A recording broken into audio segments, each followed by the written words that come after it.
morning and welcome to the Wednesday edition of Breakfast Central. Thank you for starting your day with us. For the next 2 hours, we're looking at some of the biggest stories in Nigeria. We'll be heading to different parts of the country, and we urge you to be a part of the show by streaming live on YouTube if you have to leave the house, or tweeting at News Central TV. My name is Olive MOD. And I'm Osaogie Ogbanwa, welcoming you, of course, to Wednesday morning's edition of Breakfast Central. There's too many stories in the news this morning to cover, but we'll do our best to get across as many of them as possible. We, of course, have the phone lines open sometime around 8 a.m. so you can join the conversation. Share your thoughts with us on any of the stories that gets your attention. There's something brewing in Niger State this morning that we'll be talking about. Let's first of all also say good morning to Mazino Appeal as he joins us with Breakfast Headlines. Good morning, Mazino. Good morning, Osaogie. Good morning, Olive. How you guys doing? Olive, especially you. How are you today? Mazino, let's not wash our dirty linen. You know already. The but you're looking good despite. Nigeria is Nigerian, adulthood is adulting, and life is happening really. Well, you're surviving it and you're still looking good, so hey, kudos to you. Indeed, we will survive. Yeah, Osaogie, you're looking good too, by the way. Thank you very much. Very glad that at least I was recognized, at least I was noticed for a second. Let's quickly talk about Niger State. The news, of course, broke. That the Speaker of the Niger State House of Assembly plans to marry out 100 female orphans. Yeah. And of course, that created a lot of controversy. The Minister of Women Affairs, Uju Kennedy, then stepped in, and of course, reacted to it. Said threatened to even sue the Niger State government if that went on. And of course, in reactions in the last 24 hours, I believe.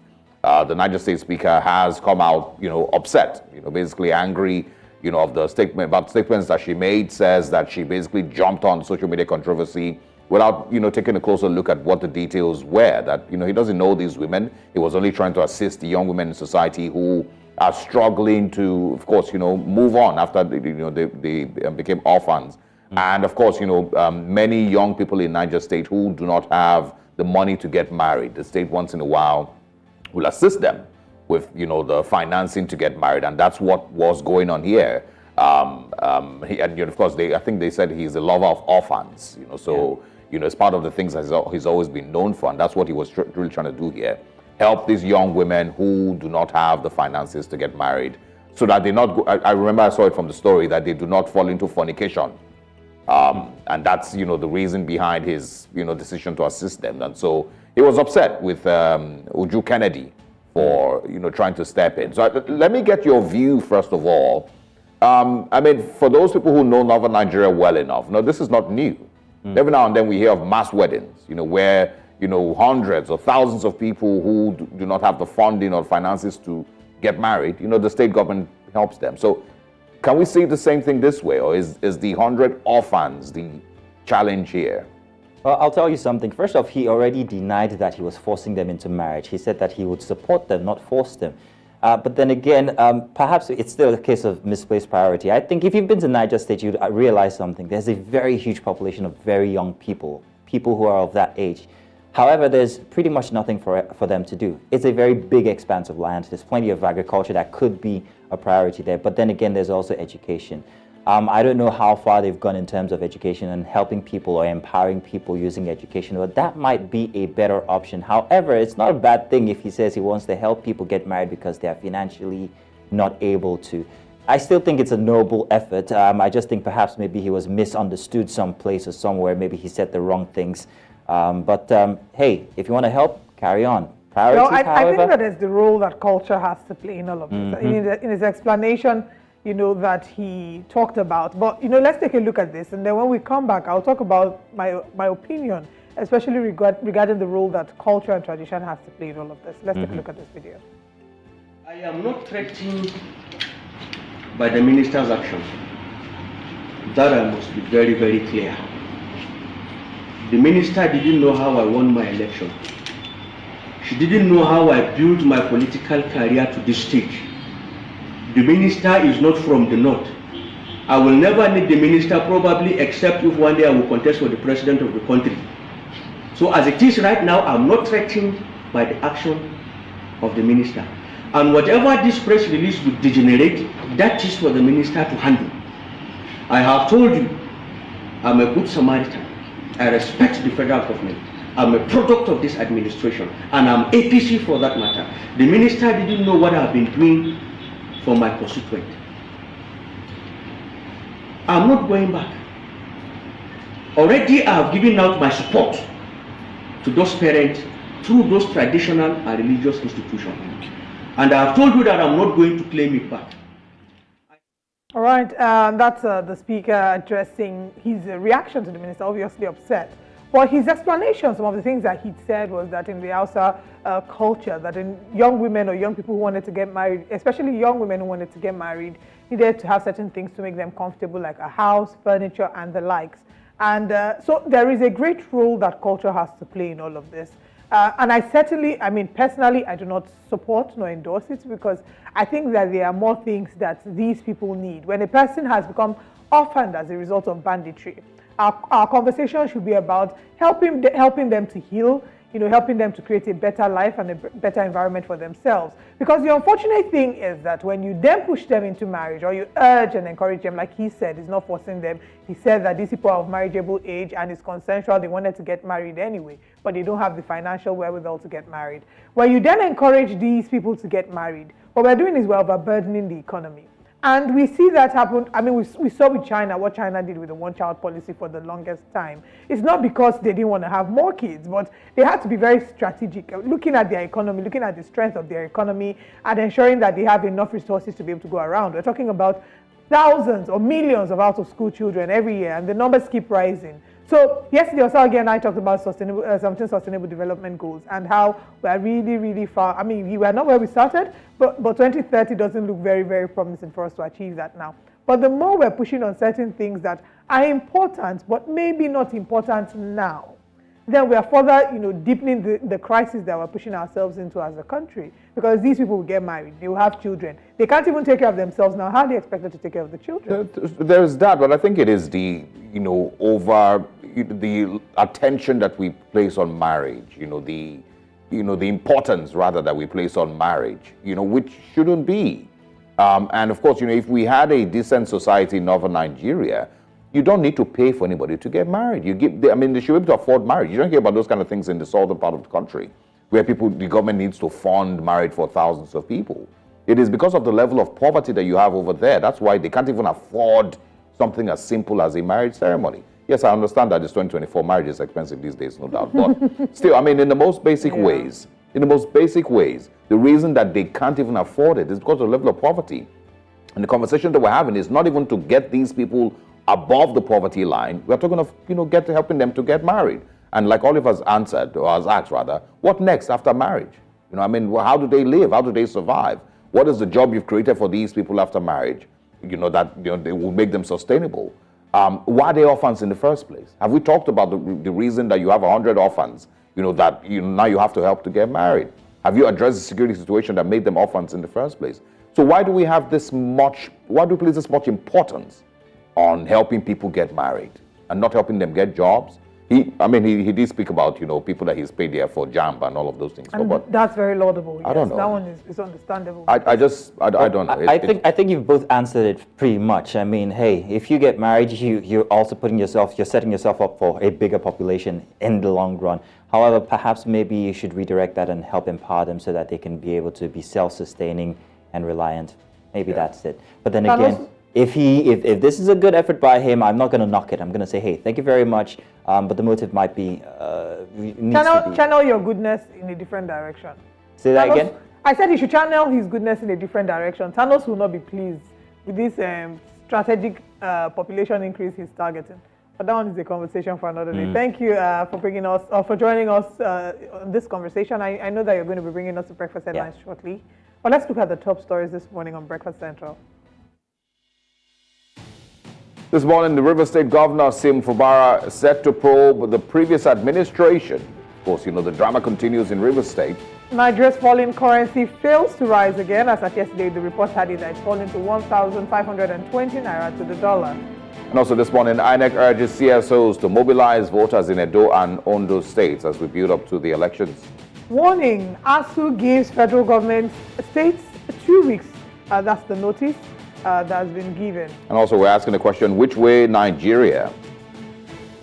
All these and more on Breakfast Central. Now let's bring you breakfast headlines.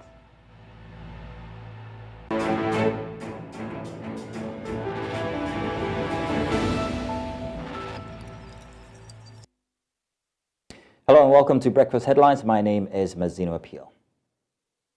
Now, the Academic Staff Union of Universities has threatened another nationwide strike to protest absence of governing councils in all federal universities, among other issues the federal government is yet to address. ASUU President Professor Emmanuel Osedeke issued the threat at an ongoing press conference at the union's National Secretariat in Abuja. The body, which said the federal government dissolved governing councils of the universities in May last year, has asked Nigerians to hold the government responsible for any decision it takes to protest the action of government.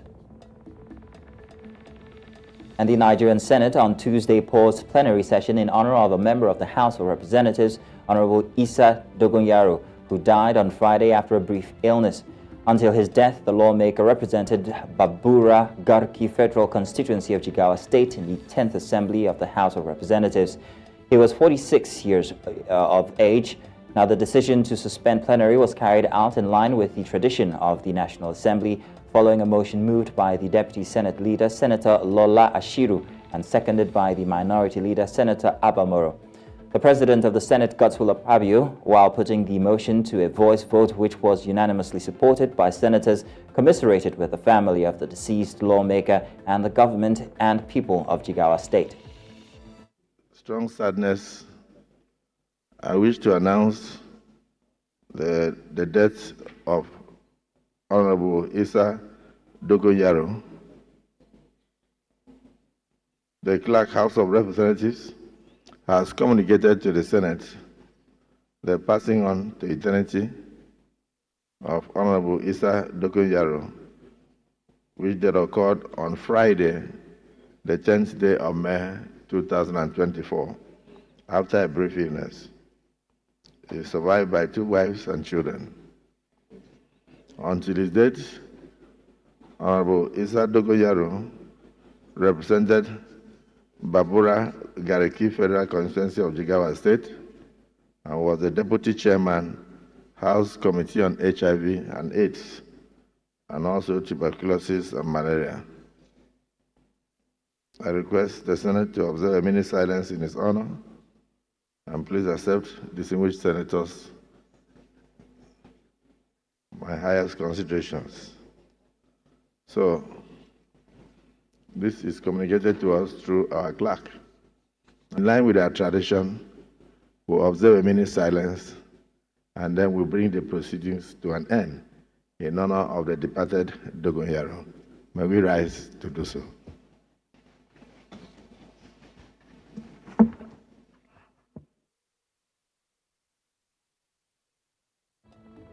The upper chamber, after a minute's silence in honor of the deceased lawmaker, adjourned plenary till Wednesday, May 15, 2024.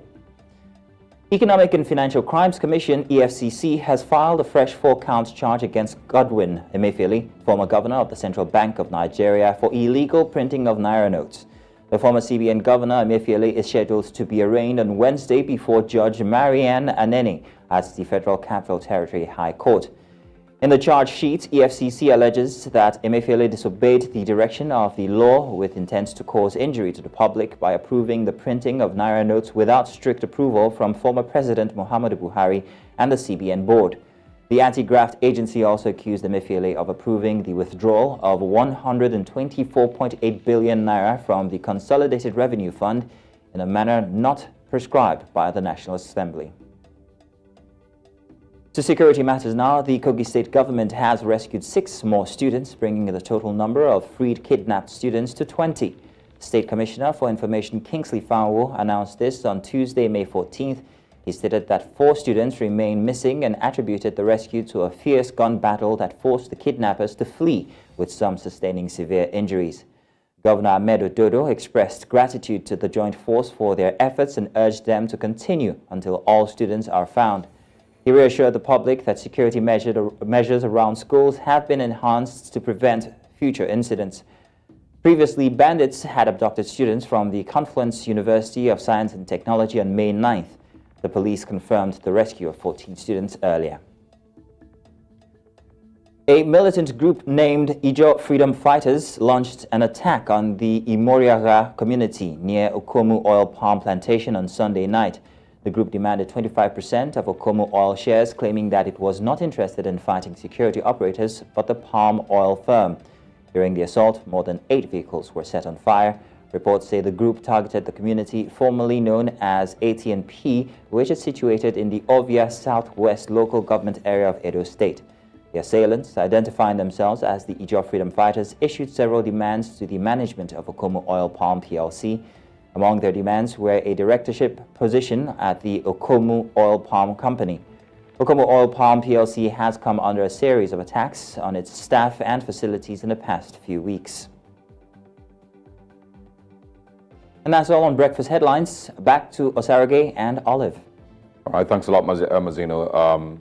Sad story there from Edo State. I wasn't expecting to see a militant story from my home state, and so that's a little heartbreaking. I hope that they they find some understanding and settle some of all those issues, and especially because Okomu Palm for the longest time has been about one of the biggest oil palm research and production sites in Nigeria, and so I would like to see that it is supported and not destroyed by militancy or poor governance. It would be very sad, actually. True. Have you been to the palm plantations, by the way? Say that again? Have you been to the palm plantations yourself? Okomu, no, I haven't. Yeah. No, I have not to Okomu, no. Yeah, you haven't. Well, you should. It's very interesting, and actually there's plenty of resource there and potential for Nigeria regarding tourism. There's also a reserve, a national reserve somewhere around the area, if I'm not mistaken, and it's one of the biggest in Nigeria. So we wouldn't want these cases of insecurity to rear its head there, because I plan to visit there sometime soon myself. I agree. It's one of the things that if we have proper government support and investment, it should be. The site of Nigeria's largest oil palm exportation, but I don't know that the Edo State government and of course Nigerian government has invested that much or supported it that much. And I'm not saying that they haven't. I just don't know that they have. I would like to see that there is a whole lot more. If you travel, do a road trip, between Benin and Lagos or to Kogi or some of all these places, you can basically see how much farmland and how much agriculture is possible, on both sides of the road. Mm-hmm. If we will just take some time and invest properly in mechanized agriculture and some other type of agriculture. So I would like to see Okomu bounce back. Of course, this militancy doesn't shrink it. Anyway. Alrighty then. Thank you guys. Thank you very much. Thanks for stopping by. We'll see you at 9. All right. The conversations continue this morning. Let's take a short break. When we come back, we're getting into the, of course, meat of today in Breakfast Central. Welcome back. Nigeria's President Bola Tinubu on Monday ordered all government agencies to purchase only gas-powered vehicles as part of the country's efforts to transition to cleaner energy and cut high fuel costs. In the directive issued on Monday by presidential spokesman Ajurin Gelale, President Tinubu expressed his commitment to effectively harness the country's gas potential. Nigerians have been reacting to President's directive, and News Central's Adeshewa Odushoga has a report on the development.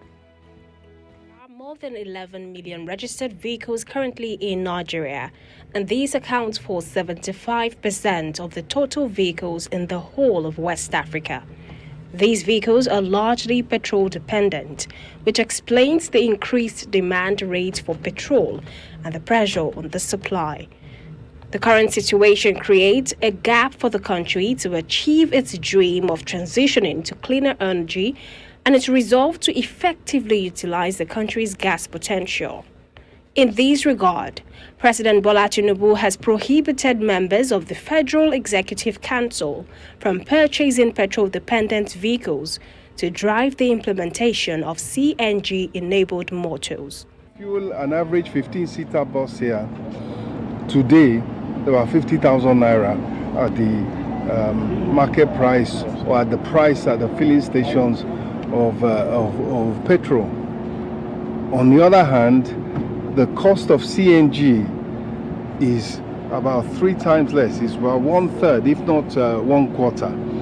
So what you can fill for 55,000 or so, you can now fill for around 15,000. So that's a huge savings that will help reduce or maintain a lead on transport costs. The president has since directed all government ministries, departments, and agencies to purchase compressed natural gas-powered vehicles to set an example to the public.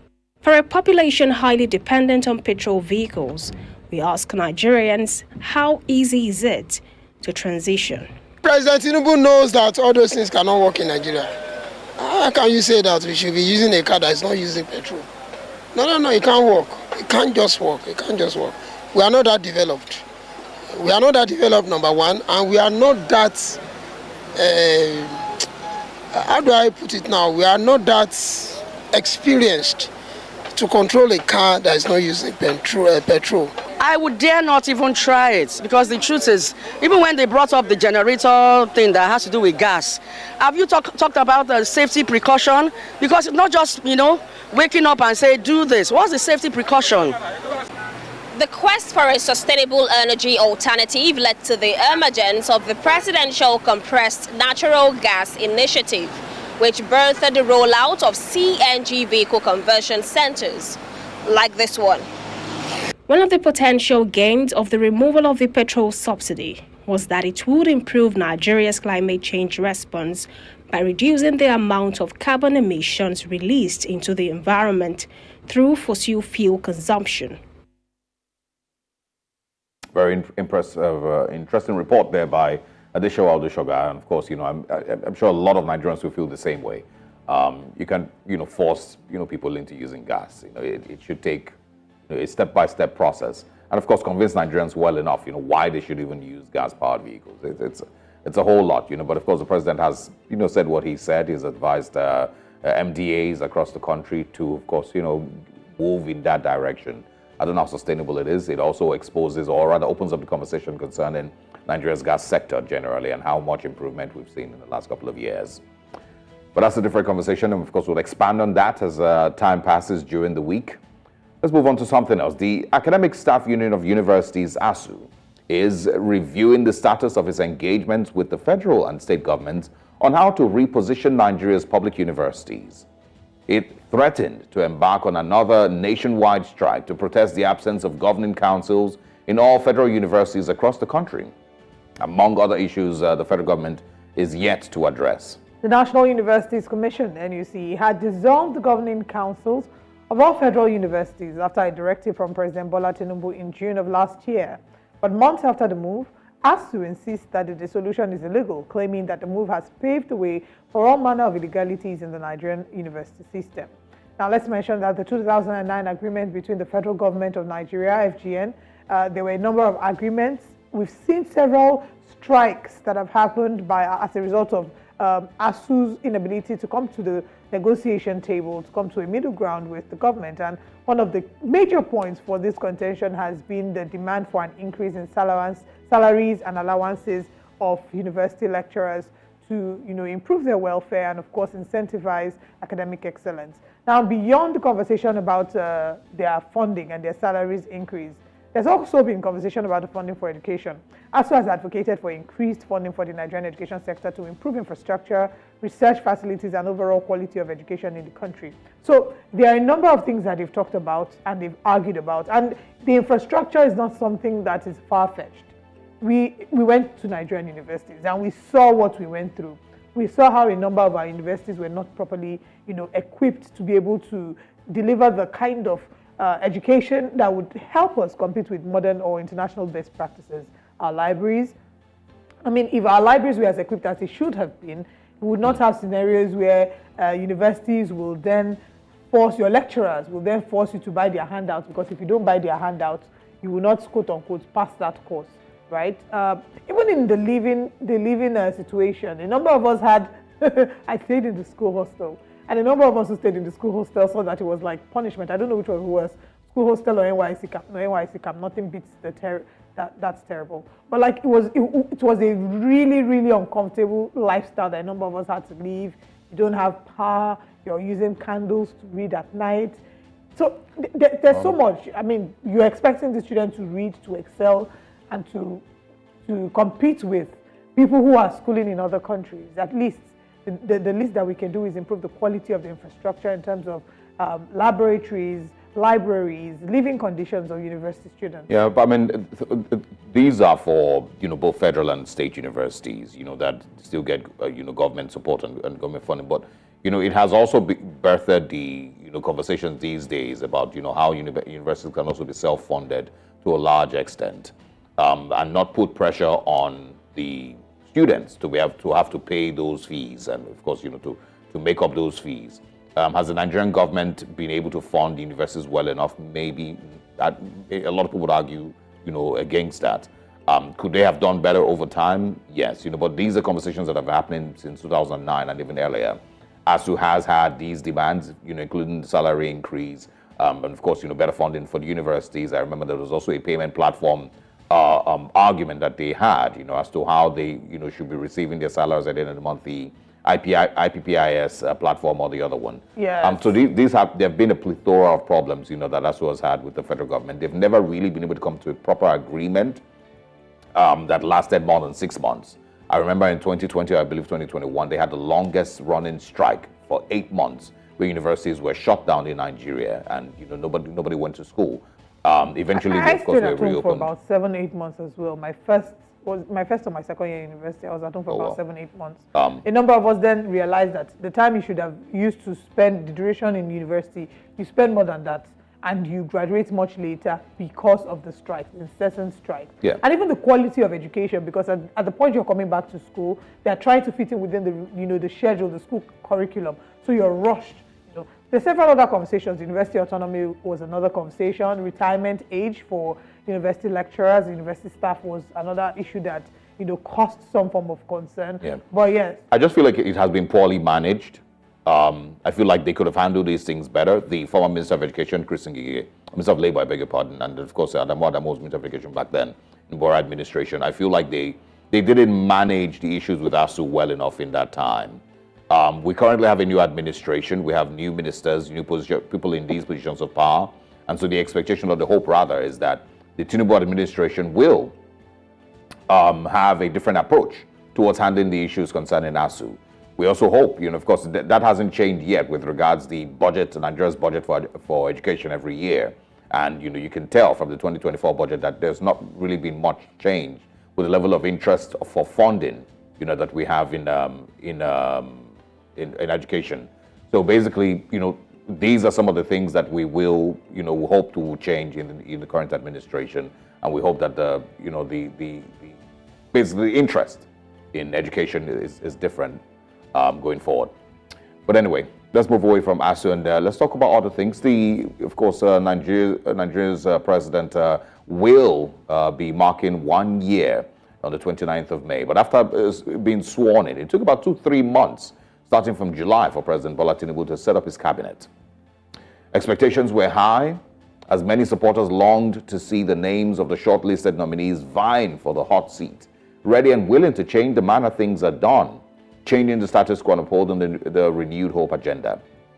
Now, finally, after a rather easy screening exercise at the National Assembly, the highest number of ministerial appointments was unveiled, 45 in number, a far cry from what many expected as the nation battled with economic woes. On Breakfast Central, here on News Central Television, we are conducting a live poll, and this will be done regularly as we ask, who are your top performers out of the long list of ministers?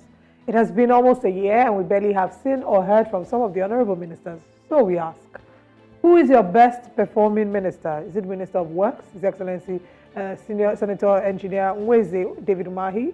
Or is it the Minister of Finance and Coordinating Minister of the Economy, Chief Wale Edu? Is it the Honorable Minister of Power, Chief Adebayo Adelabu? Let us know who your best performing ministers are before the 29th of May. And on Twitter, use the hashtag Breakfast Central, hashtag Performing Minister, and drop your comment on the tweet from our Twitter handle. We, of course, will share your tweet, we'll collate them, and we would use this to analyze and assess who the best performing minister is. Who knows, we might even be doing worst performing minister as well. Yeah, there's also been a few of them that I've seen that are asking, sack or keep among some of these ministers. And so, it might also be your opportunity to also share, who or which of these ministers after 1 year or, almost a year should be fired. and which of them, of course, should remain in their positions? How many of them do you think have done, reasonably well, or at least, seem to know what they are doing? How many of them have shared a blueprint, that even tells you that they understand what is at stake and what they're trying to achieve for, the country? President Bola Ahmed Tinubu did say that it's not a time for a joke. He said and assured us that any performing minister that is not performing, or any minister that is not performing, will be kicked out. So is he going to keep true to his word and, kick them out? Some would applaud the fact with the way he's handled the Better Edu case. And it wasn't one that was swept under the carpet. Yet we don't know whether or not, how it's going to turn out. But at least for now, her office has been taken away for now. We're not quite sure how it's eventually going to turn out. But there are many other ministers that have, KPIs, have questions to answer as to how they have run the past year, what achievements they've had, which brings us back to the conversation about KPIs, what we've always said. Like, they have key performance indicators that they're using to mark the performance of these ministers. And yet again, back to our argument about how these ministers should be screened, we'd always suggested and said it's imperative that they be screened with a particular portfolio in mind, not just a random person shuffled to a department that they have no idea about. It's why Adamu would say, oh, he had no idea about education when he was put in education, putting round pegs in square holes, or round square pegs in round holes, right? So it's imperative. I'm hoping that in the coming years we can start working towards ensuring that these people who are appointed on the list know what category they've been appointed for, so that as they're being screened, they're asked questions in line with their portfolio. There's people who would also argue that it's too early to rate. It's too early to judge them. They need to be given more time to actually see some of the gains, the effort that they've put in so far. 1 year may not be enough. They were appointed, 3 months after the administration got inaugurated. So they basically have had 9 months, exactly. And it may not be enough time to judge. But, you could also, look at the policies that they have maybe put forward, what direction they seem to be headed, and that might be, the basis with which we judge, performance of these ministers. And also, one of the reasons why, people would argue that it might be too early is because these ministries, a couple of these ministries also require some funding to work, right? Will it be fair to say a minister has failed when he has not received proper funding for these things to put in place? So there's just many, ways to argue this out and know whether they've performed well enough. But we'll see. Of course, on the 29th of May, we will know better. But of course, just to encourage everyone to be a part of this conversation, get on our social media platforms. Let us know which ministers you think should stay or should be fired this morning. And your reasons why, if possible. We'll take a short break. When we come back, we continue this morning on Breakfast Central.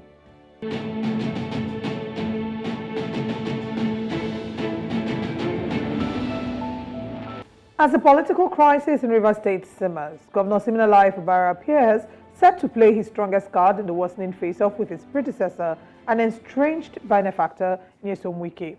Fubara, during the swearing-in of Dagogo Iboroma, senior advocate of Nigeria, as the new Attorney General and Commissioner for Justice, declared plans to set up a judicial panel of inquiry to investigate the affairs of government and how it was conducted before he assumed office, referring to the administration of the immediate past Governor Wike, under whom he was Accountant General of Rivers State.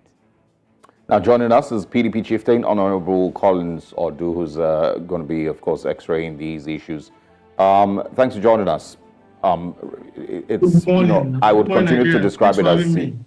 I'll continue to describe it as heartbreaking, seeing what's going on in Rivers State, and I've said it before that I think the people of Rivers State, deserve better than all of this chaos. But let's, bring you in on the recent developments, the new Attorney General, and of course, the conversation on investigating the 8 years of Nyesom Wike as the Governor of Rivers State. Yeah, thank you. Thank you once more, Nigerians. Okay.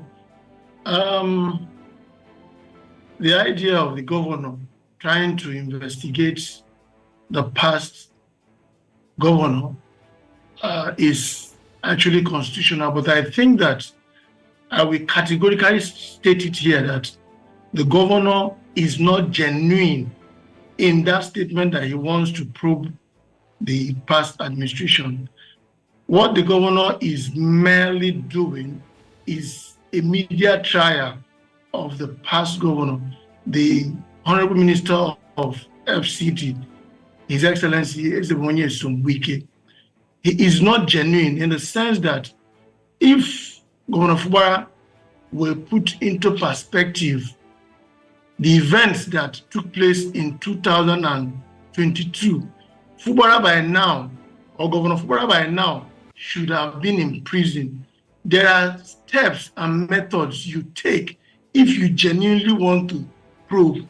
And I think that the fact that Fubara comes up to say, I am also involved, he's only trying to do a media trial of the governor, because when people hear, you want to probe, you see a lot of interest. He wants to just artificially drag interest of Nigerians. I'd like you to clarify something you just said. You talked about Governor Fubara should be in prison. I want you to explain further what you mean by that. What I'm saying is that there were times when there were media trials against him that the former administration was engulfed in some financial recklessness. But that trial has not till date taken place. So Governor Fubara knows if he is genuine to do an overview of the activities of the past governor. He knows what to do. But to tell you the truth, I think that his actions have shown that he does not understand what government is. The statement he made yesterday at Eleme, he said, look, that till date, he's making payments. He's making payments on previous commissioned projects. I say he doesn't understand government because I know that when Governor Wike awarded, let me take for example the Trans-Calabari Road, he amortized the payments to the contractor from the federal allocation. And if for any reason those payments had not been exhausted till he left, government is continuing. And if Fubara is paying those debts, I don't see any reason to begin to hype that you are paying genuine debts. As I sit with you here now, in NDDC, my friend who did a job when Nyesom Wike was the MD, is still being owed to date. And I don't see why that will be an issue that you are paying past indebtedness of the government. And you say that is a problem. You see, he's, like I said, he's merely hyping the public because they have just heard that, look, I want to probe. This is not how things are done. Yeah. Would you say that he should, I mean, he's currently, governor of the state, so he has, immunity as governor. So are you saying that he maybe should waive his immunity and ask that they investigate him and prosecute him for previous cases? Is that what you would recommend? Would that make you believe, his efforts to probe the previous administration? I will see that, to address my point that is all media hype, the fact that he keeps telling them that I am involved. Governor Fubara was the chief accounting officer of the state, and no kobo leaves the state without his approval. So how can you be hyping people and be putting people on high jump when you're really not prepared to do anything? Yeah, but I mean, you haven't answered the question I'm asking. When you say that this is media trial and he's not being serious, are you expecting that he should ask that they waive his immunity, to be investigated along with the former governor?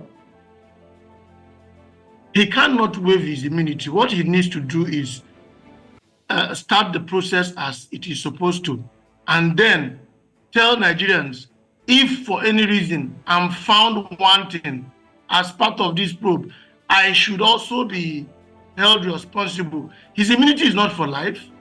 Yes. By the time he drops his immunity, then all of what will be unveiled the law will take its course. So we should stop all this media war and get to business. Tomorrow, Goroba will now say somebody has been taunting my government, somebody has been distracting me. He's the one distracting himself because he knows that all of what he's saying are not genuine intentions. Okay, but you are in support of a probe of the former governor, are you? Probe is constitutional. And if he sees anything that he feels that he does not understand, he can as well go into it. But don't be telling us that, look, I am part of it. If you're part of it, you go for it. Go ahead and probe. And I think that former Governor Nyesom Wike will not even say he shouldn't probe. Because all of what happened in the state were transparent. It goes through processes. And in these processes, it's delivered. It's on record now that the House of Assembly, led by Martin Zamewule, has consistently said that Governor Fubara is beating the process of awarding contracts. That he's even the one who has not gone through the due process of awarding contracts. Governor Nyesom Wike went through due processes of awarding contracts, and I want him to stop this media war. All right. How do you perceive that the former governor of the state, Governor His Excellency Nyesom Wike, is taking all of this? Do you think he feels? How do you perceive he will take this, and what his reactions will be? I, as one who voted Governor Fubara, I'm totally disenchanted. I wonder what and how Governor Nyesom Wike is feeling about Governor Sim Fubara now. We are completely disappointed, let me say the least. You see, we didn't expect this. At this point in time, what we had planned was deliver projects and sound administration to Rivers people, taking a lead from the activities of the past governor. They say a lion will definitely give birth to a lion. But here we are completely disappointed in his activities. He is in no way representing the image and the person of former Governor Nyesom Wike. Yeah, but I mean, what do you mean he's not representing? He's not meant to be there in Government House to represent, the image of anybody. He's meant to be there in Government House as governor of the state and move the state forward. So what part of that is disappointing exactly to yourself? Yeah, what I'm trying to say, in your central news now, you have quality that you will want to keep, and whoever comes in will keep that quality and standard. As it stands now, Governor Fubara has derailed.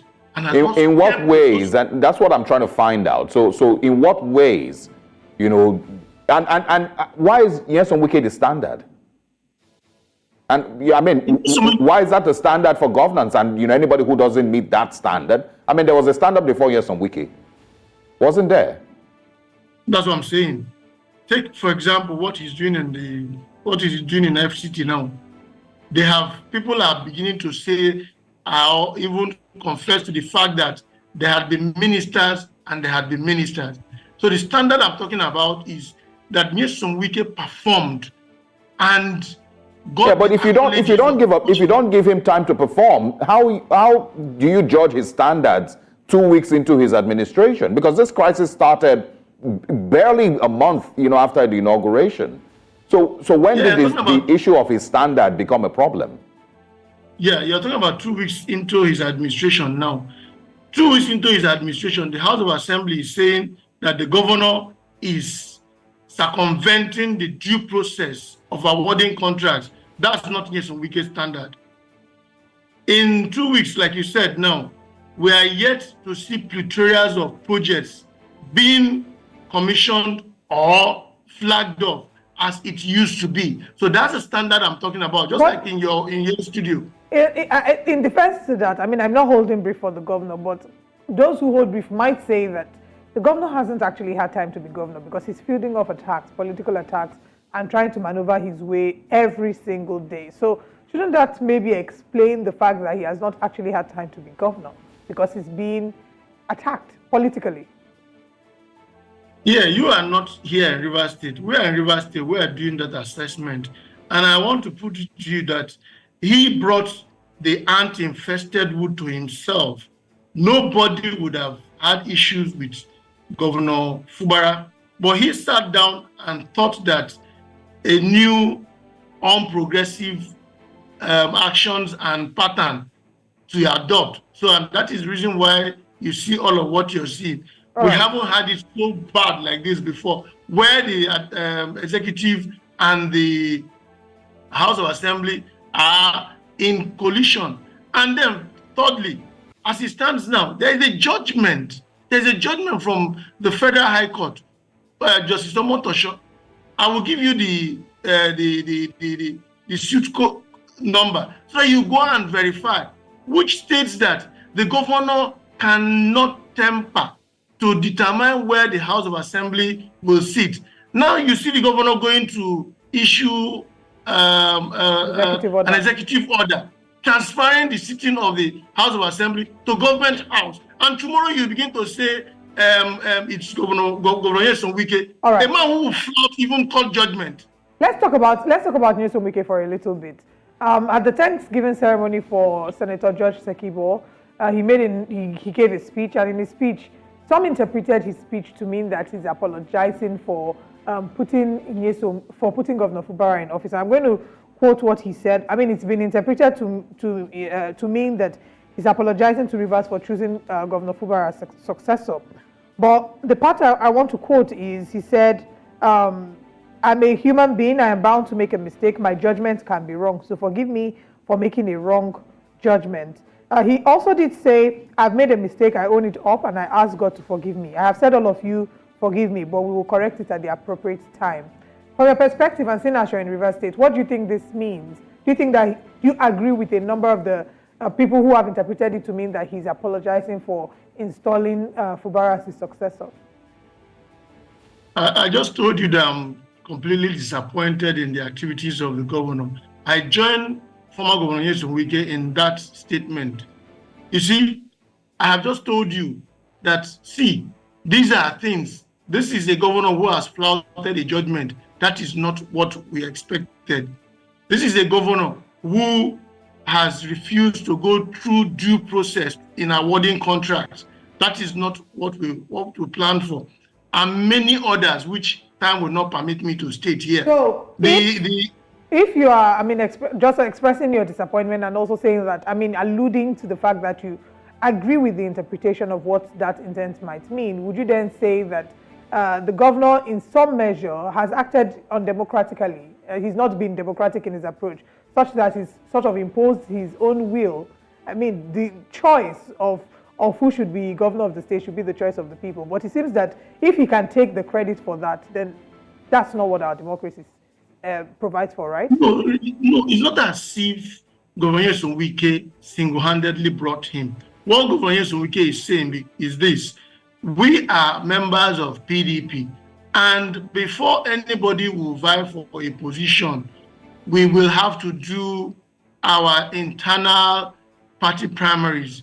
To that extent, the governor saw a choice in Governor Fubara, and that is why he said, look, if I have thought in this direction, I thought it in good conscience. But as it stands now, with all the deviations, with all the malgovernance, and all of the negative accolades attributed to the governor, that I am saying, I am sorry. I thought I know him. Just to clarify once again, what is the standard, and why is Nyesom Wike the standard of governance that Rivers State, is rolling with? And what is this thing that Governor Fubara did 1 minute after he was sworn in as governor that he immediately now, was no longer the standard of governance that Rivers State, required? Because if we've listened to, I've paid attention to the comments, that have been, made since the House of Assembly members decided to move to the APC, since commissioners decided that they no longer wanted to hold those positions. And none of them really have been about developmental projects for River State. They've mostly just been about politics, and those who are taking sides with Nyesom Wike and the ones who are taking sides with Sim Fubara. So what standards are we talking about here that, we keep referring to? Yeah, there is no standard being put in place. What is at play is that deliver good governance to Rivers people. Use Rivers resources very judiciously. This is what Governor Nyesom, former Governor Nyesom Wike did. It's not as if it's a standard. He went as far as uplifting the standards of people and governance in Rivers State. And that is what we are expecting him to leverage on and improve on. It's not as if there's a standard where Nyesom Wike expected him. No, we know what Rivers State looked like before Governor Nyesom Wike became governor, and we know what it looked like when he left. So immediately he left. So you're saying, because we need to go. You're saying that 2 weeks after Governor Wike left, the Rivers State immediately turned into Gotham. Immediately Governor Wike left, without giving Sim Fubara 6 months even to govern. It immediately became Gotham. The whole River State became a war zone. Is that what you're saying? How have you given Sim Fubara time to actually be governor if there's already impeachment threats a couple of weeks after he became governor? The impeachment threats came as a result of the fact that he is not following the constitutional laid down procedures in governance. So if you are not doing that, it means that he was flagrantly disobeying anything that has to do with the judiciary. There are court orders, there are court judgments. Governor Fubara is not respecting any of them. And these are the things that when you see...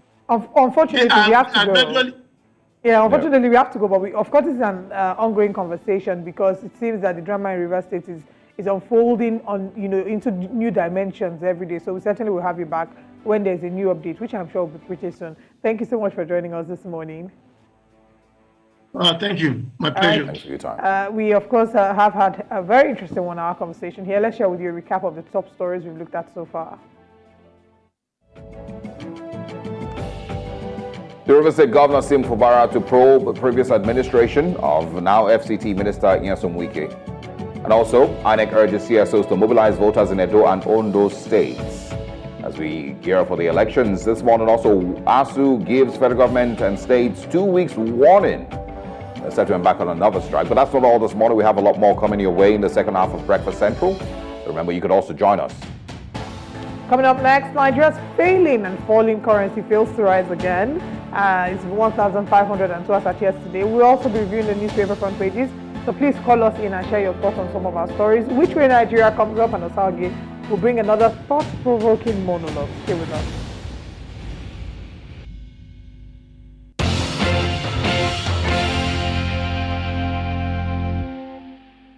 If you're just joining us, welcome back. Now let's find out what the big stories that are making the headlines today are. Joining us to review the papers is Deyemi Saka, Public Affairs Analyst. Good morning. Thank you for joining us. Nice to be here. All right, and just to mention that if you're watching and you want to be a part of the conversation, we'll open the phone lines and give you the opportunity to call and react to any of the stories that you've seen on the front page. But let's start off with the Daily Independent newspaper. On the front page of the Daily Independent newspaper this morning, the big story there says, federal government to deploy 20 trillion naira pension funds to drive economic scheme. To drive economic growth, I beg your pardon, to invest in housing, power, rails, road technology. Okay, is 96.297 billion naira for generators for State House streets, State House street lights and bus terminals. Well, that's important. Approves private partnership to transform infrastructure and housing sector. Begs NLC TUC not to derail plan for electricity sector. ASUU threatens strike over non-constitution of varsities governing councils. Wants Tinubu and academic staff dying over cost of living. NEC reconvenes in 2 weeks to take decisive action. Foreign investors to get visas within 48 hours, says federal government. Alleged 19.4 billion naira fraud. Ex-Aviation Minister Sirika, brother Sean caught. What happens next? Obi's meeting with Atiku Saraki, others not connected to 2027 according to the Labour Party, so we can all calm down with the speculations. DSS invades court, arrests defendants despite judge's warning. Wow. Aviation Ministry justifies $3,000 levy on helicopter operators. Tinubu Shetima to pay toll at airport gates. And final story, we inherited huge debt burden from Wike's administration, says Fubara. Let's now head to the Vanguard newspaper and see what the front page is saying. All right. This morning on the Vanguard newspapers, minimum wage, federal government calls committee meeting.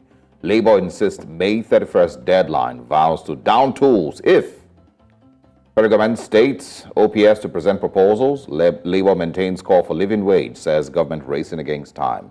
Tinubu Shetima now to pay toll gate fees at airports. Okay. And also some foreign missions charge dollars, determine own FX rate, says the EFCC. We can also find here, manufacturers spend more on security than taxes. Edo gubernatorial elections, no collection of PVCs by proxy. INEC tells Edo Ondo electorate. Obaseki and APC bicker over propaganda against Oba's Palace. Just a few others. Fubara laments debts owed contractors by Wike's administration.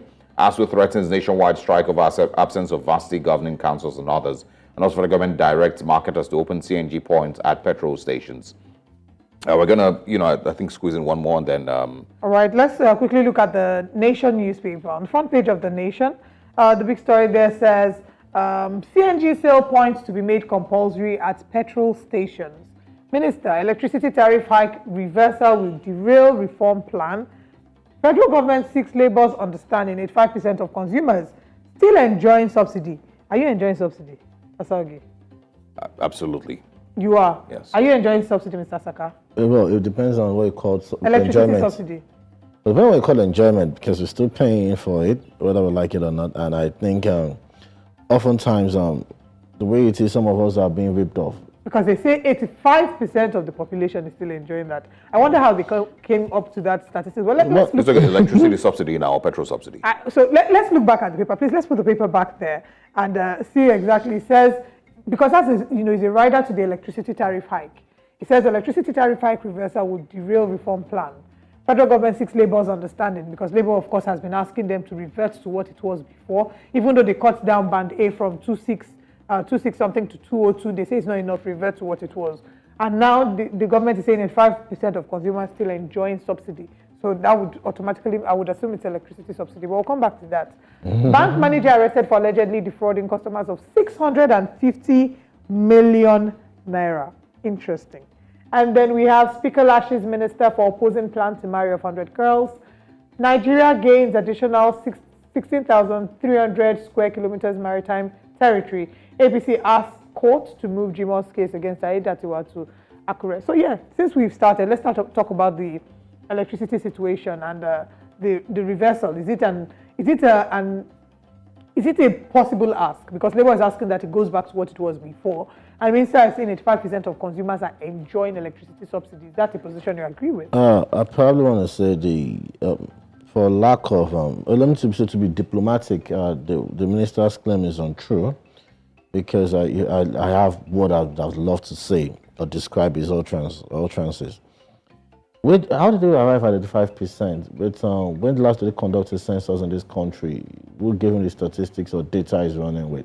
So you could just that just tells that these guys just sit down somewhere, and their utterances is not from voluntary, thinking. I want to assume that the Nation newspaper maybe misinterpreted his thoughts. Well, I mean, from that, so maybe it comes out to debunk it. I think most of the time the utterance is just based on involuntary intellectual exercise, not voluntary. Because if you probably think some things through, you probably will not just come out and start saying. Is it possible he means 85% of their customers, not 85% of Nigerians? How many customers do they have?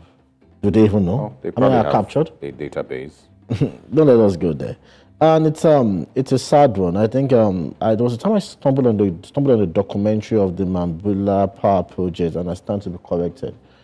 It was on NTA. I think it was in 2010, and it was said that the projected power output for that plant was meant as at 1950 something that was first conceived was 50,000 megawatt, and the constant review of the project saw to a scaling down of the power output. And what was said that delayed the project was the need to move one heavy equipment from one point to the other across two hilly locations, and that's what stalled it for a while. And I don't know if that has been done, and we are still battling with it. So you look at it, like a lot of countries have moved. Don't let us mention nuclear, unless we want to die, because we've shown that we don't know how to manage disaster in this country. But there's another form of power generation, geothermal, that Nigeria as a country should look into. And that it comes from when you dig deep into the earth crust, while you dig in, the pressure that comes out the heat is converted into electricity. I think some states in the United States of America use it, and they generate. In Europe. Yeah. Yeah, and I think Iceland. Yeah, and you have states that can give you geothermal in excess because of the rocky formation they have there. And I can sit down, I can give you 3-4 states. Ekiti will give you that. Kogi will give you that. Oyo State will give you that. Osun State will give you that. I mean, but that's a whole new conversation. We haven't been able to figure out how to increase to 10,000 megawatts. You know, that can give you. Yeah. The 4 states I've mentioned will give you nothing. You know, a moderate guesstimate will give you like 70,000 megawatts. But that's a whole new investment entirely. That would be. Don't let us give them the idea, because our budget to just be, you know. Yeah, so let's not even go there. Even if we have to do it as a PPP arrangement, I don't think the current administration is bothered that much about that. I want us to go to River State. The embarrassment continues. Sim Fubara, of course, has said that he would like to get his new Attorney General to investigate the past 8 years of Nyesom Wike. Many of people have called it a bluff, because, of course, he was involved in that administration. He can't investigate himself reasonably. What do you think? He can investigate himself because he knows he's smart in that aspect. But for the first time, Fubara is displaying political smartness that he hasn't displayed in the last 1 year. And that's a smart one, because he knows he's still covered, he has immunity. Yes. So he can investigate himself. But it's like telling Wike, I don't mind bringing this house down on both of us. And if the person that will go down for it, even after his time in office, it's just going to be 1 time in office or 2 times in office, he's probably going to strike a due prosecution and become their witness. And he will probably nail Wike to the cross without thinking twice. And Wike will bear the burden. From 2015 that Wike got into office to 2023 that he left, has anybody, I'm taking it, just throwing out this challenge to any Nigerian. Did you ever see the breakdown of River State budget in 8 years? Wike ran that state like a private property. Nobody saw the breakdown of budget of any year, financial year, when Wike was the governor and was the accountant general. So it's been an interesting one. So he knows where to tell them. In fact, he knows how to tailor the investigation to exclude him as the governor. Well, is it because, immunity clause? Is it because of the immunity clause? In fact, he has the facts. He knows the way to tell them to go to that will indict Wike, that will exclude him from the investigation. Because he was the accountant general, he knew the trail of the money, how it went. So he can tell them, he knows the one to mention that will not involve him. This is me being human. If there is actually, a trail of a money trail to follow, if there is. Before he became the governor, the EFCC was on the EFCC. EFCC declared him wanted for 300 billion drafts. So I'm not the one making it up that there will be money trail somewhere. It's always been there. It's always been there in the news. Yeah, but speak further on. How you expect that all of this will play out. Just a reminder of yours, you can call, if you're from River State this morning, we would like to hear from you, all right? What's the mood in River State concerning these things? But how do you expect that these things will play out, with the Tinubu, the president also? I've heard people say that the president doesn't want to get involved or, will benefit from, the squabbles somehow, some way. The political chaos that is going on, between both of them. I think I would probably want to indict the presidency and the president for making this get this bad. The intervention by President Bola Ahmed Tinubu through his NSA was needless, was an affront on constitutionality, affront on the judiciary, and even affront on our common sense. Did you see the agreement drafted by the NSA seeking for political solutions when cases were in court? And that was you subjecting the judiciary to the ego of one man because he's president. So the president cannot absolve itself from this. You can't distance President Tinubu from this. Yep. He stepped into it. He got involved, and he laid his bed with tongues, and he has to bleed in it. Yeah. All right. Strikes loading. NLC, of course, is threatening to down tools on the 31st of May. Of course, ASUU is also threatening to down tools. It happens with every government. Nothing new here. Everybody would be fine. Last, I think that's the way that they decided in Aso Rock. I think it's time we should tell Labour to stop insulting the collective intelligence and emotionally abusing Nigerians, especially since this government got into office. Labour has a way of just, threatening, like offering and puffing and doing nothing.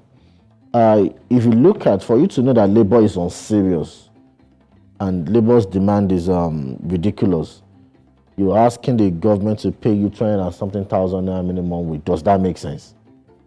Am I justifying government's harsh economic policies? No. Am I in bed with the government on this until that chip he has unleashed on Nigerians? No.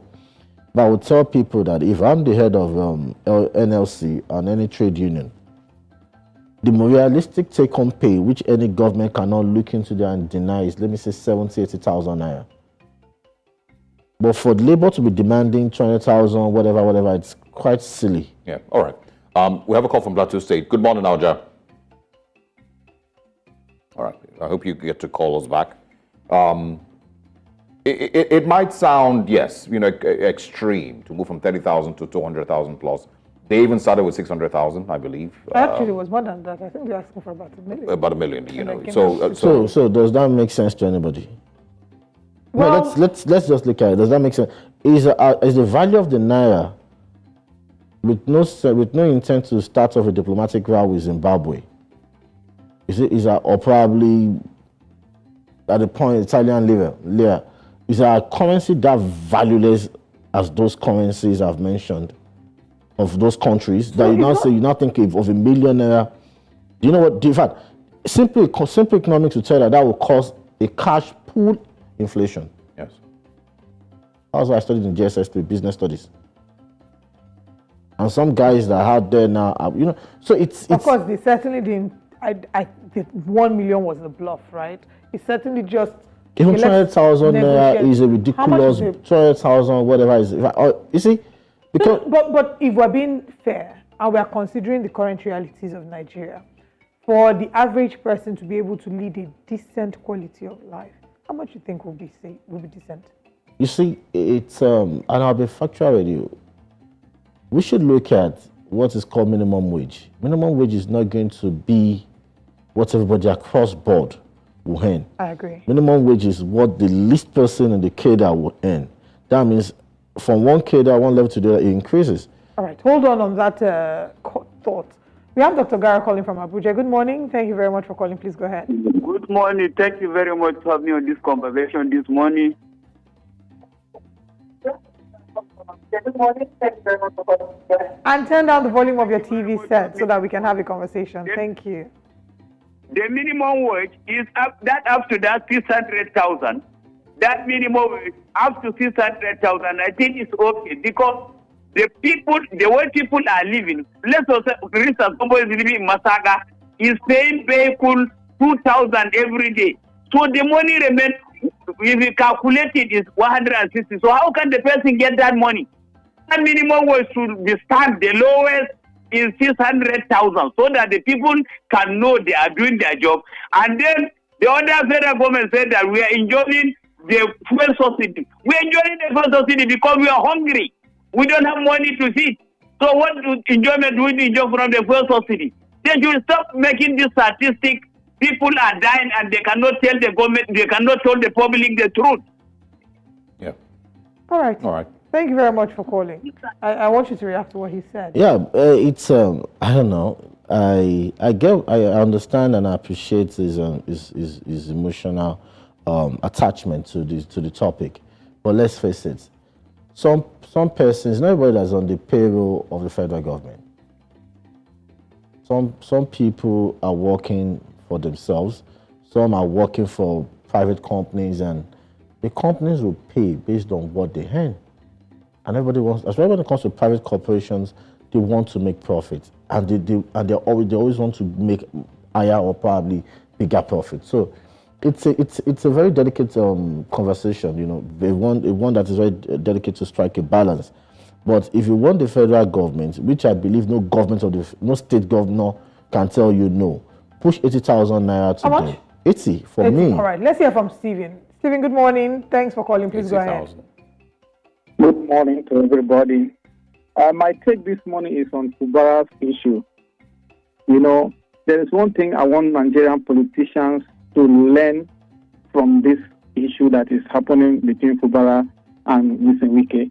Nyesom Wike had plans for Rivers State, and he saw that, okay, this is the kind of person I want to come and give the power to, so that he will follow the footsteps of mine. And he structured everything and kept to Fubara.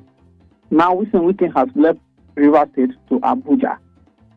Now there are people out there who were not in support of Wike, who are trying to tell Fubara, you are a man, you have to take decision on your own, and this, like that. And Fubara is getting confused. Everything that he's saying right now, he is really, really confused. He's confused because if he has to follow his predecessor, he doesn't have to have problems. So it is too early. And I am warning the politicians out there to hear me loud and clear. Stay away from godfatherism in Nigerian politics. This is what we will be getting all through if they continue in this way. If you want to go for an election, look for the masses, look for the vote, go to the street and make people to know you, not an individual to know you. If an individual knows you, if he gives you a fish today and he asks you, I gave you fish yesterday, come and give me as I gave to you. If he does not give the person that fish, it will be a problem. So please, Nigerian politicians, stop godfatherism in Nigerian politics and focus on the real facts so that this will not be happening. Thank you. All right. A bit self-contradictory there, you know. Yeah, saying that Wike, he struck a balance in his Wike is the one with the blueprint for River State, and then at the same time asking godfatherism, you know. And I know I asked a question a couple of times this morning. You know, why is Nyesom Wike because this seems to be the new narrative that has been sold, that he had a plan for River State. You know, he was the Nnamdi Azikiwe, the Alva Nikoku of River State. You know, to design the way that is. Why is his plan the blueprint? And if there's a new governor, you know, why can't he move aside and let the new governor, take the state further? Well, that was how we were told that somebody built Lagos from 1999. Exactly. And then, there has been that. This is me now, and I ask people, when he keeps saying he built Lagos, I ask that they should just name one pedestrian. I'm not even talking about one pedestrian bridge he built in 8 years. But you can't take that away from Wike, that Wike turned around or probably brought a new outlook when it comes to infrastructure in River State. I won't sit down here and take that away from him. But Wike's politics is not good for any state. And Wike should understand that public office is not about, should not dance and be at the dictator of one man and his ego. And whether we like it or not, as a governor, you need to assert yourself in office. Look at Wike, look at Fubara, who has granted media, who has had enough pressers amongst the two, who has had more pressers, who is always running to the press, who is always talking national, you're talking down on a governor. And a simple question is, will Wike take a fraction of what is dishing to Fubara from any other person? Well, many people will agree that he probably wouldn't. Let's take this call from Tony. Good morning, Tony. Thank you very much for calling. Please go ahead. Hello, good morning. Good morning. Please go ahead with your comments. Well, I want to speak on Fubara's issue with Wike. I wonder why some people in River, I listened to a man that officiated your program this morning. And until we, as a Nigerian, begin to tell ourselves truth, we will not go out of the problem that we are now. Wike single-handedly bought form for all the House of Assembly members. Wike single-handedly bought form for Fubara. Wike single-handedly fund Fubara for campaigning. Wike single-handedly does all these things for the politician in Rivers State. He has a personal interest by doing this. And until we begin to tell ourselves too, how can a man as a governor bought form for all the House of Assembly? But this thing that those people that want assembly members, they don't have money to buy form. Does it mean that Fubara that have been working in Rivers State for long that is intending to become governor of Rivers State, that they don't have money to fund his campaign? He has personal interest. And to me, what causes problem in Rivers State is one. We can want, before you do anything, before Fubara do anything in Rivers State, that you have to consult him in Abuja to approve it before it's been done. And that any money that comes from federal, as money that comes into Rivers State account, Wike must know about it and approve before it is being spent. And that is the only offense that Fubara committed. Good morning. Thank you very That's much. quite speculative, but I think the point he made, but which I think I'm hard on, is the fact that Wike keeps saying he bought forms for this, for that. Please, whose money? How much was Wike's salary that was buying forms for everybody? We should question that. How was that, from which, you see? His salary as governor. Yeah, and you see, this is why some of us look at EFCC and call that agency a circus or probably a comedy company, because you took Obiano to court for spending security votes, which to the best of my knowledge, and I stand to be educated, is never captured in any appropriation act of any state. And if you have not breached that, which was captured on, which falls under section 80 to 81 of the National Constitution as amended, Federal Republic of Nigeria, public revenue, I don't know how you want to prove that as a case of fraud in court. Now, but there's a Wike in this government that has been constantly, telling us he bought this from everybody. That shows you the kind of politics he played. And you've never even come step forward to say, we are investigating a source of funds. Yeah, I mean, maybe there needs to be a petition first, But I don't think there was a petition against Obiano. And for me, I don't know if you have time, I think that leads me to the. Unfortunately, we actually don't. I'm going to be quick on that. Adi Sirika's case. Now, Adi Sirika is in court for awarding contract to his son and his brother and his daughter. You claim that's an abuse of office. And to the best of my knowledge, that contract would have been stored or cancelled or revoked. But somebody awarded Lagos Calabar Coastal Road to a company that his son is a director. So are we saying that we're going to sit back and allow doubt to fly? It's a case of dog eat dog because they're both in APC. But is that not enough grounds for the National Assembly to even summon the president, even start an impeachment proceeding against him? Because it's also an abuse of office, false and gross misconduct. I mean, it's. Well, they say the son is not directly involved. He's a director. In construction. No, I mean, not in the. He's a director. Of the country, he's a director. He's a director. There was not a public tender in line with the Procurement Act. There is that. Yeah, so how do you want to excuse that? Well, there's that. This conversation continues. Thank you so much for joining us. You're welcome. I mean, it's not something we can exhaust. I choose Stone Abbey.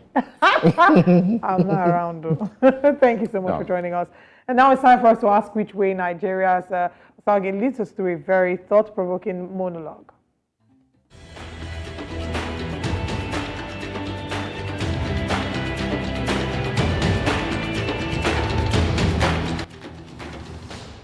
Now, what's currently going on in Rivers State is the most crystal clear evidence of how Nigerian politics is never about a better life for the people. It's a clear indication of how selfish and self-centered the average Nigerian politician is, about how the average Nigerian politician is, and how, of course, the Nigerian politician has no care in the world about the people whose votes they rode on to get into office.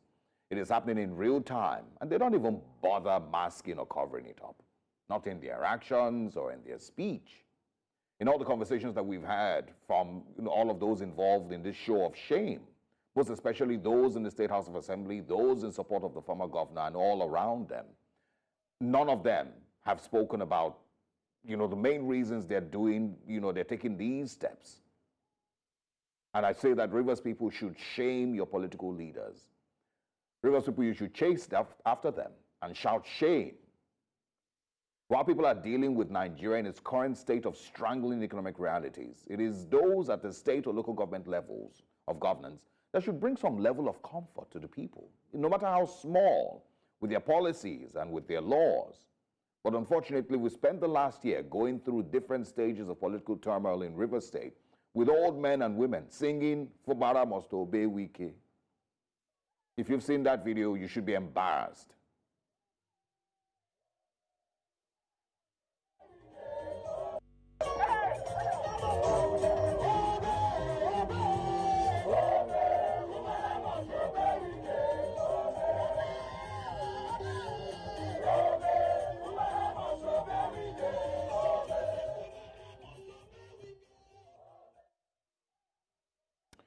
Now, none of those people singing and dancing in that video have good trains or emergency health care. They possibly don't even have great roads heading to their hometowns. They don't have great schools for their children.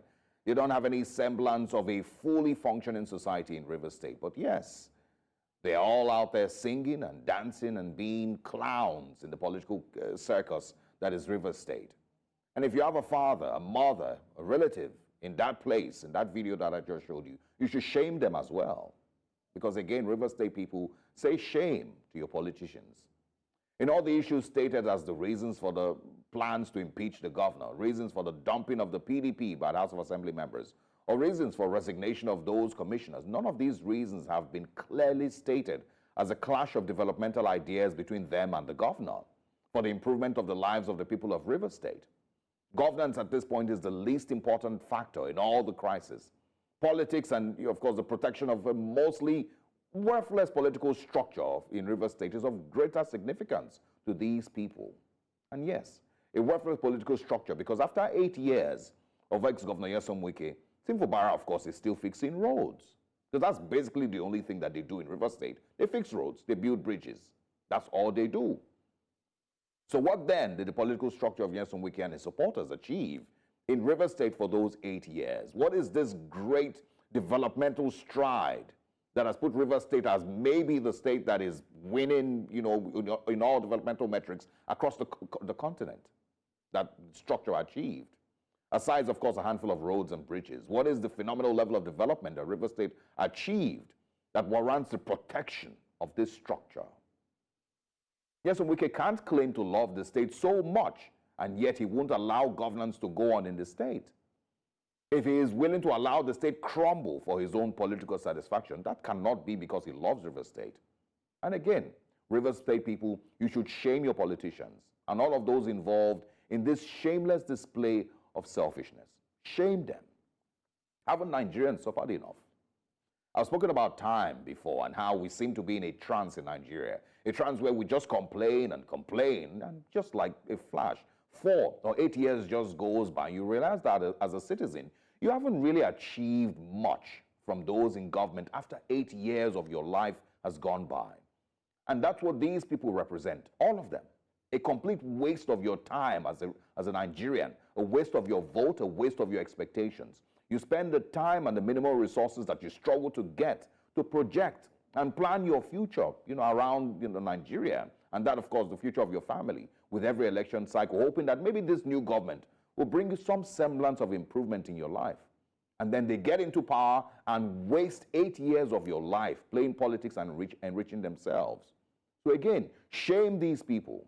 They're not deserving of your vote or your time or even your conversations as a citizen. None of them is fit for governance or anything close to it. In a few days, it will be 1 year since inauguration. 1 whole year of no actual legislation from the House or even a sense of direction from the government in Rivers State. They can't boast of anything they've achieved in that time frame. So again, for the people of Rivers State, shame these politicians because that's all they deserve. Good morning, Nigerians.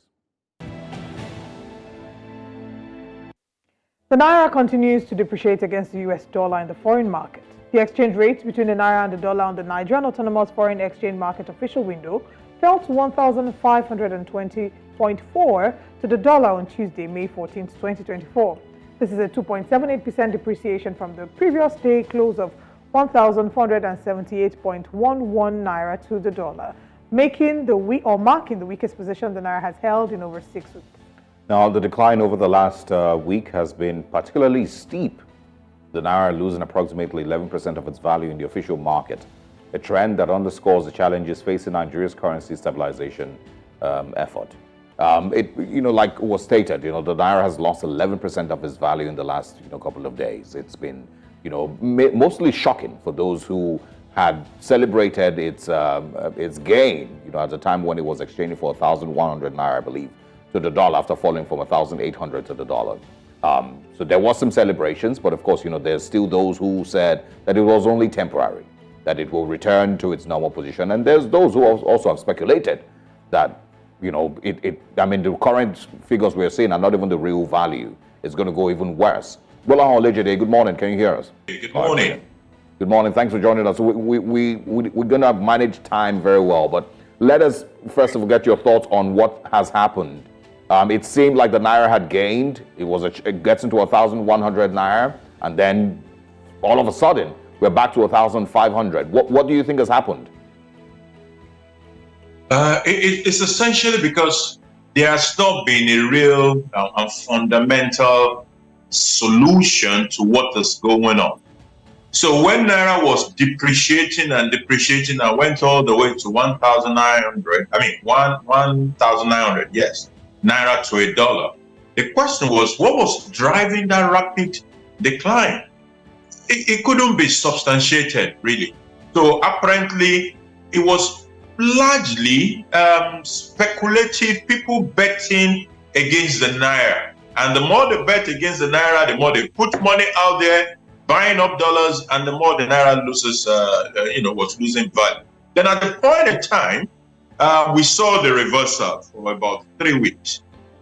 Even when the rate was improving, the question still remained, what was driving that improvement?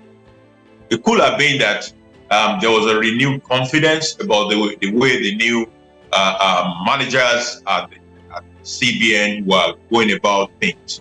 The confidence about the fact that they were able to clear some outstanding obligation on the CBN window. So there was renewed confidence, and the CBN managed to sustain that. But beyond renewed confidence is the forces of supply and demand. We must be able to address that. That is fundamental. So if the supply has not dramatically increased, even when people are now more confident about the capacity of CBN, the supply still needs to go up. Otherwise, there will be pressure on the naira, and that is probably what we're Let's pause on this conversation. We're going on a very quick break. We'll come back to continue. Welcome back. We're still speaking with Bola Olejide on Nigeria's currency crisis, you can call it that. With the naira, of course, falling in value to 1,520 naira to the dollar. Mr. Olejide, once again, thanks for joining us. You did, state your initial thoughts on why we are where we are. What do you think needs to happen next? We don't seem to understand, this supply and demand aspect. We're not improving on our oil production to maybe attract more foreign, investment. We don't seem to be investing, in anything that will lead to production to, once again, attract more foreign direct investment. So are we just going to continue to see it depreciate to maybe 2,000 naira and more? Well, like I started with, we must do some things that are fundamental. The supply does not appear to have improved any significantly. And if it doesn't improve, we will continually see people who will be betting against the naira. And as long as they keep betting against the naira, the pressure will be sustained and naira will be continue to depreciate.